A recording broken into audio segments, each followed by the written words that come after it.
Nirecap ko yung Inside Out, diba? Tapos nakita ko to sa comments. Inside Out to naman o bading ka? Syempre wala akong choice, diba? Bading na lang ako. Yung English or Spanish, puta gagalaw ako. What's up? And welcome sa Milk Gay Rick.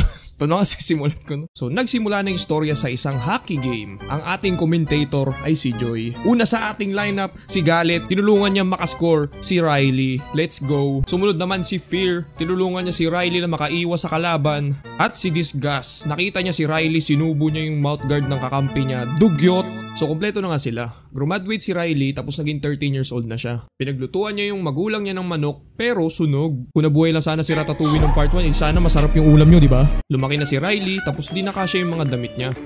Hi. Okay lang yan Riley, may crop top ka na. So nasa early days ng childhood ni Riley, meron siyang kakaibang mga kaibigan. Kasi iba-iba yung race nila eh. Merong Asian, merong Black. Di ko alam pangalan nila, yun na lang tatawag ko. Hilig nila lahat yung hockey, kaya magkakakampi sila. Riley pinasa kay Black, binalik kay Riley. Sumalakay, marami nagbabantay. Oh my god, crossover, ankle breaker? Kinabahan ng kalaban, pass between the legs. Dinakdak ni Kai Soto. Nanalo ang team ni Riley. Sobrang galing nilang tatlo, nakitaan sila ng potential nung high school coach. Inimbitahan sila sa isang camp na magpapaganda ng future nila. Baka next year makasali sila sa varsity. Bulol ako. Kaya natuwa lahat ng mga emotion ni Riley. Pero paano naging posible yun? Di ba dapat lahat sila magkakaiba ng emotion? So ibig sabihin, meron din silang emotion. Tapos yung emotion nila, meron ding emotion, di ba? Natapos na yung araw ng pag-ooperate kay Riley. Sumakay si Sadness tsaka si Joy sa elevator. Papunta sa baba ng headquarters kung saan may mga mahabang lubid. Tapos may mga lumulutang ng core memory. Yung mga linya na yan yung paniniwala ni Riley sa sarili niya. Halimbawa, mabait akong tao, mabuti akong kaibigan, matalino ako, di ako gumagamit ng AI voice over sa mga video ko. Yung lugar na yan yung bumubuo kay Riley kung paano yung pakikitungo niya sa mundo. So habang tulog yung mga emotion, bigla silang ginising nung wrecking ball. Pumasok yung mga trabahante, nirenovate nila yung headquarters tapos in-upgrade nila yung controller. Ngayon pinagalitan si Riley ng nanay niya kasi hindi pa siya nakakapag-impake. Sa bawat control ng mga emotion, lahat ng reaction ni Riley OA. Kaya sabi ng mga emotion ng nanay niya dumating na din yung araw. Kaya natakot na yung mga emotion ni Riley mag-control. Ngayon habang nasa biyahe kasama yung mga kaibigan niya, na-excite na si Riley na sumali na sila sa varsity team. Pero nakita ni Disgust sa mukha ng mga kaibigan niya na parang may mali. Talaga naglabas siya ng sarili niyang controller para lang makita yung replay ng kilay ng kaibigan ni Riley. Oh, may tinatago to. Nalaman din ng Disgust nung kaibigan niya, pota naglabas din ng controller. Iniscan din yung mukha ni Riley. May nalaman to. Kaya sobrang bigat nung atmosphere sa sasakyan. Di mapigilan nung Asian nilang kaibigan na mag-snitch. Nasabi nila na sa ibang high school daw sila mag-aaral. Okay lang yun. Gege. Pinubukan maging okay ni Riley sa balita nila. Pero deep inside, masakit para kay Riley. Kasi mga BFF niya yan eh. Kaya pagdating ni Riley sa tapat nung camp, hindi niya mapigilan na umiyak dahil kay Sadness. Pero di rin nagtagal kasi na-overwhelm siya dun sa dami ng tao dun sa camp. Papunta sana siya sa mga kaibigan niya pero nabangga niya yung captain ng Firehawks na si Valentino. Medyo nagiging awkward na yung bida natin pero may nagligtas sa kanya. Pero sino sa kanila? Naging kulay orange yung controller. Siya si Anxiety. Tapos may sumulpot na maliit si Envy. Siya yung emotion na gumugusto sa ibang bagay na meron yung ibang tao. Sa senaryo na to, yung pulang buhok ni Val. Kaya ginusto rin ni Riley. Tapos biglang may sumulpot na gym rat na naka-hoodie. Si Embarrassment. Nung binigyan siya ng high five ni Joy, hindi niya alam kung paano mag-respond dahil si bro ay literal na cringe. Kaya nagtatago siya sa hoodie niya kapag nahihiya siya. And finally, si Anui. Ito yung emotion na parang mababa yung energy mo or hindi ka masyado nagpapakita ng excitement. Kaya nung niyaya siya ni Val, chill lang siya. Tapos di niya na kailangan tumayo kasi meron siyang sariling controller.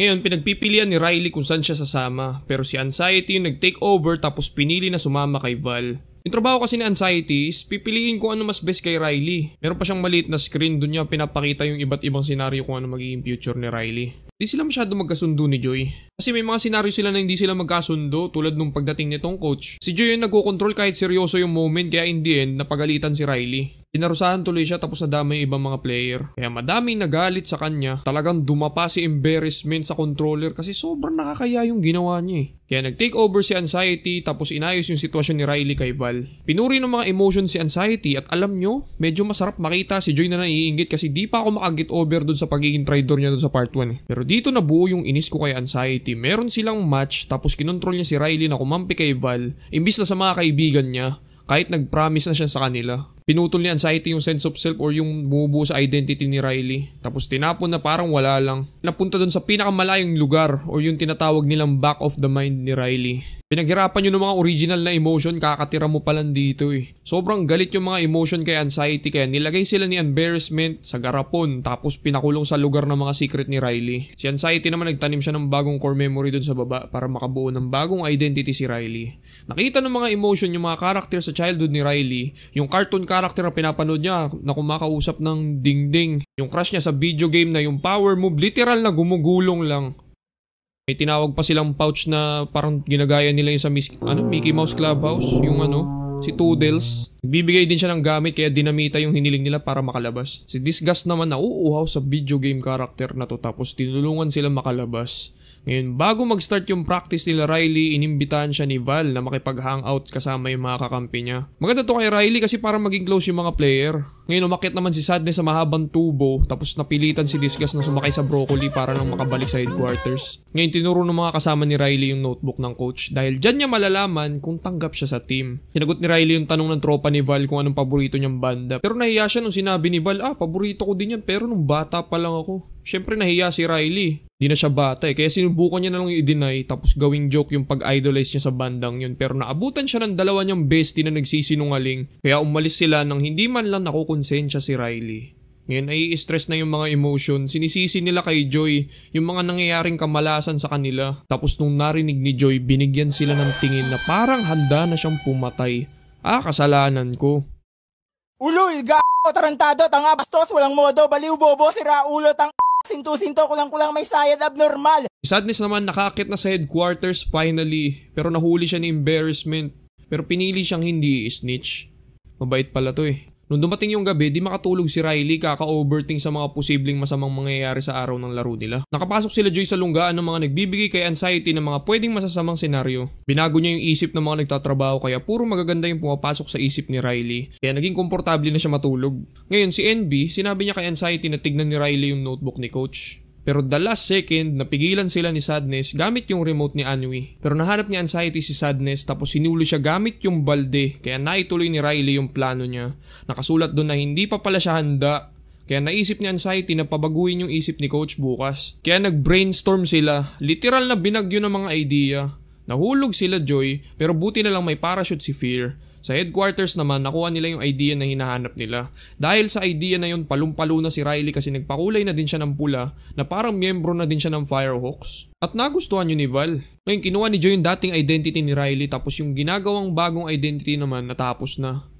Kaso di ina-expect ni Anxiety na makakasama to kasi lalo lang naisip ni Riley na hindi pa siya magaling dahil sa feedback ni Coach. Sinusubukan ayusin ni Anxiety pero di niya alam nakawala na si Sadness tapos pinapabalik yung ibang emotion pero sinira ni Anxiety yung transportation pabalik. Kaya tinawag nila tong lumilipad na pouch tapos hinagulgul ni Inger yung dinamita. Pinasabog nila yung mga natambak na bad memories ni Riley tapos sinakyan nila yung alon para makabalik sila kagad. Habang nangyayari lahat yan, naglalaro na pala si Riley, kalaban yung mga best friend niya. Ayaw niyang pasahan yung mga kakampi niya kasi pinaplano niyang umiskor na mas marami kaysa kay Val. Pero grabe yung sunod na ginawa ni Riley. Sa sobrang desperado niya makapasok sa team, inagawan niya yung kakampi niya tapos siya yung nakascore. Pero pagtapos nun, sobra na siyang minalas hanggang sa matamaan niya yung best friend niyang Asian. Kaya pinapunta si Riley ng coach niya sa penalty box. Umabot na sila Joy sa baba ng headquarters. Si Riley naman hindi na mapakali. Talagang binuhos ni Anxiety yung effort niya para kumalma si Riley pero kahit siya, hindi na mapakali. Kaya lalong napipressure si Riley. Binipigilan na siya ng ibang emotion pero talagang ayaw tumigil. Nakadating na si Joy, kinumbinsi niya si Anxiety na wala siyang karapatan na pumili kung anong magiging si Riley. Binitawan ni Anxiety yung controller kaya tinanggal nila yung masamang identity niya. Tapos binalik yung dati. Pero na-realize ni Joy na hindi pa din nagiging okay si Riley. Kaya tinanggal niya ulit, gumawa ng panibagong identity, gawa ng mga good and bad memory. Niyakap nilang lahat kaya unti-unting kumalma si Riley. Nagsorry siya sa mga BFF niya tapos inamin na nagalit siya dahil sa ibang school sila mag-aaral pero in the end pinatawad din nila si Riley. Nagkaroon din dito ng special moment na nakikitang kinakailangan ni Riley si Joy. Kaya nung kinontrol niya makikita natin na naglalaro na lang si Riley para mag-enjoy. Ngayon makikita natin yung mga emotion na nagkakasundo na. Si Anxiety kinakabahan pa din kaya binigyan siya ng sariling upuan pati Anxiety. Tapos finally pinakita na masaya si Riley dahil natanggap pala siya sa team. The end. Like and subscribe to my channel. Kung gusto niyo nang ma-shoutout sa next video ko, comment down below kung anong pinakamagandang part na nagustuhan nyo. And then pa-shoutout ko yung milkshake ang pogi mo kahit di ko pa nakikita yung mukha mo. Oh my god, joke lang. So yun lang, milkshake ko out.